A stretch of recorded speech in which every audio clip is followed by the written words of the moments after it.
Activating AirTalk Wireless on your iPhone involves choosing between an eSIM, which is a digital SIM, or a physical SIM card. eSIMs are recommended for iPhone XS and later models, offering quick online activation via a QR code from AirTalk's website or app. This eliminates the need for a physical card. Physical SIMs require manual insertion after being mailed to you. Regardless of your choice, start by purchasing a plan on AirTalk's website and checking your iPhone's IMEI for compatibility to ensure a smooth activation process. After activation, reboot your iPhone to apply the settings.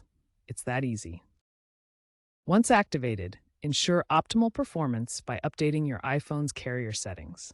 Go to Settings, General, About, and tap the version number if prompted, or manually download the settings from AirTalk's website. Next, enable VoLTE for HD voice calls by navigating to Settings, Cellular Data Options, Voice and Data, and selecting LTE.